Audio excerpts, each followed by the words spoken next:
አንዳንድ ጊዜ ክስተቶች ላይ የሚፈጠሩ ኺላፎች ያለፉ ክስተቶችም ይሁን የሚወደፊት ክስተቶች ላይ የሚፈጠሩ ኺላፎች ስታስተውላቸው እንዲያውም አብዛኛውን ጊዜ ኢጅቲሃድ ርዕሶች ናቸው። ያኒ ጣሊብ العلم ፈትዋን ይሰማል፣ ግን የፈትዋ ሙሉ ለሙሉ ተገዢ አይሆንም። እንደዛ ከሆነ ሙቀሊድ ነው ማለት ነው። ግልጽ ነው። ኡሱል ፊቅህ ኪታቦች ላይ በተጋነነ መልኩ አንዳንድ ጊዜ እንደምታዩት ሰዎች ወይ ሙጅተሂድ ናቸው ወይ ሙቀሊድ ናቸው ይላል። ያኒ የፈለገ ትልቅ ዓሊም ቢሆን የሆኑ እነሱ ያላሟሉት የጠቀሱትን መስፈርቶች ያላሟላ ከሆነ አንዲትም መስፈርት ከጎደለች ይሄ ሰው ሙቀሊድ ይሉት ነው፣ ትልቁን ዓሊም ማለት ነው። ይሄ ትንሽ የተጋነነ አካሄድ ነው። ኡሱል ፊቅህ ላይ የተወሰኑ ኡሱልዮች የሚጠቅሱት ማለት ነው። ኢጅቲሃድ ያኒ ተጀዙ ያደርጋል። ይሄ ብቻ ሳይሆን ኢጅቲሃድ የሚለው ርዕስ ራሱ እንደው ማለት ዓሚ የሆነ ሰው ራሱ እኮ ግዴታው ሙፍቲን መጠየቅ ነው ሲባል በሆነ ርዕስ ላይ ሁለት አቋም እንዳለ ከሰማ የትኛውን ሙፍቲ ነው የሚከተለው የሚለው ላይ ኢጅቲሃድ ያደርጋል አያደርግም? እኮ ኢጅቲሃድ ነው አይደል? እኛ ሳንነግረው ራሱ እከሌን ከተል ይሻላል፣ ለምን እሱ እድሜው ትልቅ ስለሆነ ብዙ ቀርቷል ማለት ነው ይላል። አንደኛው ደግሞ መጣና እከሌ በጣም የታወቀ ነው ሰው ዘንድ፣ ስለዚህ በጣም ሙቀት ስላለው ማለት ነው እሱን ነው ጠይቀው ይላል። እንደዚህ ይላል እና እዚህ ላይ ምንም እኮ አይወቀስም፣ ግን የራሱ ኢጅቲሃድ ነው ይሄኛው። ይወጣቻል። ስለዚህ ሙሉ ለሙሉ ከኢጅቲሃድ የሚወጣ የለም፣ ሙሉ ለሙሉ ደግሞ ከተቅሊድ የሚወጣም አለ ማለት ይከብዳል። ይሄ ሐዲስ ሰሒህ ነው ለማለት አልኢማም አሕመድ ከሌ ስለ ከሌ ምን አለው የሚለውን ተቅሊድ አድርገህ ነው። አው ኸበር ሊሆን ይችላል፣ ሁክም ላይ ሆን ይችላል። ግልጽ ነው። ግን በሆኑ ርዕሶች ላይ የሆኑ ነገሮችን መከተል አይቀርም።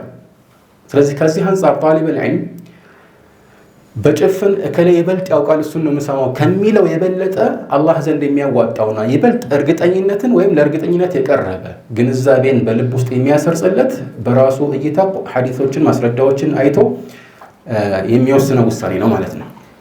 እና ይህ በክስተቶች ላይም የሚፈጸም ነው ማለት እንደ መስአላ የሆነ ፊቅህ መስአላ ላይ ብቻ ሳይሆን የሚከሰቱ ክስተቶች ላይ የቱ ይሻላል የሚለውን ነገር ሲያመዛዝን የሚኖር ነገር ነው። እና አንዳንድ ጊዜ ክስተቶች ላይ የሚፈጠሩ ኺላፎች ያለፉ ክስተቶችም ይሁን የሚወደፊት ክስተቶች ላይ የሚፈጠሩ ኺላፎች ስታስተውላቸው እንዲያውም አብዛኛውን ጊዜ ኢጅቲሃድ ርዕሶች ናቸው። ክስተት ሲባል አሁን ተሕቂቅ المناط ላይ ነው ኺላፍ የሚኖር። ተሕቂቅ المناط ማለት በተሻለ ወይም በቀላል ቋንቋ ለምሳሌ ስናቀርበው ቂብላ ወዴት ነው የሚባል ሁላችንም ወደ ካዕባ እንላለን፣ ኺላፍ የለም። ግን ሰፈር ሄደን ወደ ሆነ ጉዞ መንገድ ላይ ከዛ አይ አለ ፀሐይ ነው አይቶ አንደኛው ወደዚህ ነው አለ፣ አንደኛው ደግሞ ላ ተቃራኒ አለ ወደዚህ አለ። ስለዚህ በቂብላ ጉዳይ ኺላፍ ኖረ ማለት ነው እንዴ? በቂብላ ጉዳይ እኮ ደም ኺላፍ ነው። ግን ተዕይን القبلة አሁን ይሄ ነው ተሕቂቅ المناط የሚባል። በዚህ ላይ ኺላፍ አለ ሊባል ይችላል አይደል? ይሄ ኺላፍ የኢጅቲሃድ ርዕስ ነው። ስለዚህ መሰረቶች ላይ መርሆች ላይ የተስማማን፣ ግን አፈጻጸሙ ላይ ለዚያው ዓላማ ያንን የምንፈልገው ነገር ለማሳካት ብለን የሆኑ ክስተቶችን እንዴት እንለፍ በሚለው ላይ የሚኖረው አለመግባባት በእርግጠኝነት የኢጅቲሃድ ርዕስ ነው። ይህንን ያለ አግባብ ማጥበቅ አደጋ ነው ማለት በጣም ከሄደና ከቀጠለ እንደ አንዳንድ ድንበር ኃላፊዎች ሊያደርገን ይችላል። ይሄ ደግሞ ዞሮ ዞሮ ወደ ቢድዓን ያመራ ይችላል። አንዳንድ አጋጣሚዎች ላይ እንደሚጠቁሙት እና ይህን ማወቅ ተገቢ ነው። ተዓውን ሲባል አንዳንድ ጊዜ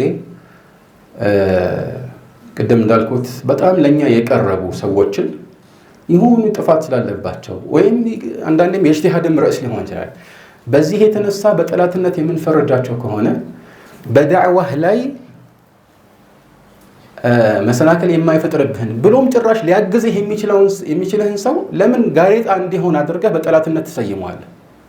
አጋዥ ነው መፈለግ ያለብህ እንጂ አንተ ተቃራኒ ጉዞህን የሚያሰናክልብህን ሰው ማብዛት፣ ጠላት ማብዛት ተገቢ ነው አይደለም። መልእክተኛው አለይሂ ሰላቱ ወሰላም እኮ ከሃዲያን ራሱ ውለታ ሲውሉ ለኢስላም ያንን ውለታ እኮ ኢዕትራፍ ያደርጉ እውቅና ይሰጡ ነበር አይደል? እንደምናውቀው ያኒ በኑ ሐሽሞችን በአጠቃላይ ቁረይሾች በንግድም በጋብቻም በምንም ሙሉ ለሙሉ ሀጅር አድርገው ማንም ከነሱ ጋር እንዳይዋዋል ብለው 3 ዓመት ሙሉ ሺዕብ ውስጥ ከአቡ ጣሊብ ጋር ሙስሊሞች ተሰቃይተው እያለ ይሄ ትልቅ በደል ነው፣ በዚህ መልኩ ዝምድና መቆረጥ የለበትም ብለው ይህንን ስምምነት የተጻፈበትንም ሰሒፋዊም ደግሞ ወሲቃውን መዝገቡን እንዲቆረጥ እንዲቀዳደድ ያደረጉት ሙስሊሞች እኮ አይደሉም። ሙስሊሞች አይደሉም። ካፊሮች ራሳቸው ናቸው። ከተወሰኑ ማለት የተሻሉ የሚባሉ ካፊሮች ነው። አምስት ሆነው መጀመሪያ ተነጋግረው አንተ ስታወራ እኔ ቀጥዬ አወራለሁ ምናምን ተባብለው ነው። ከዛ ከዓባ አጠገብ በዚህ መልኩ አንዱ ከሌላው ቀጥለው እንደዚህ ሲያወራ አቡ ጀህል ገብቶታል ነገሩ። ኢነ ሀዛ አምሩን ዱቢረ ቢለይላ፣ ይሄ አሁን አይደለም የተሰማችሁበት መጀመሪያ ተመካክራችሁበት ነው። አልሙሂም ይሄን ነገር መልክተኛው ኢዕትራፍ አድርገዋል። ሐታ ከበድር ዘመቻ በኋላ እነዚያ የበድር ዘመቻ ላይ የሞቱት ከሃዲያኑ ዋናዎቹ የኩፍር ቁንጮ የነበሩት ሰዎችን አስመልክተው በዛ ጉድጓድ ውስጥ ተጥለው ምንድነው ያሉት መልእክተኛው? ለው ካነ ሙጥዒም ብን ዓዲይ ሐየን ወሰአለኒ ሃኡላኢ አነትና ለተፈዕቱሁም ኢለይህ ይላሉ። ሙጥዒም ብን ዓዲይ በህይወት ቢኖር ኖሮና እነዚህን ቢጠይቀኝ ኖሮ፣ ቢጠይቅ ማለት ሬሳውን እኮ አይደለም ከሳይሞቱ በፊት አትግደላቸው ቢባል ማለት ነው አይደል? እሰጠው ነበር ለሱ ስል ተናዙል አድርግ ነበር ማለት ነው። ምክንያቱም ራሱን የቻለ አንድ ኢጅቲሃድ ድረስ ነው ምን ይደረጉ የተያዙ ሰዎች የሚለው ማለት ነው። አልሙሂም እንዲህ አይነት ነገር ካፊር የሆነ ሰው ውለታ እንዲውልልህ ማድረግ የሚፈቀድ ከሆነ ሙስሊም የሆነ ሰው ጥፋት ስላለ ወይ ቢድዓ ስላለበት ሱናን እንዲረዳ ብታደርግ ምን ችግር አለው? ወይስ የግድ ጠላት መሆን አለበት? ጠላት አድርጎ ሰዎችን መፍረድስ መቅሱድ ለዛቲሂ ነው? ራሱን የቻለ የተፈለገ ግብ ነው ወይ? አይደለም። ስለዚህ ይህንን ከተረዳን አንዳንድ ጊዜ በእንዲህ አይነት ሮስ ላይ የሚያጋጥመውን ነገር ሁሉ በልክ መያዝ ያስፈልጋል ማለት ነው።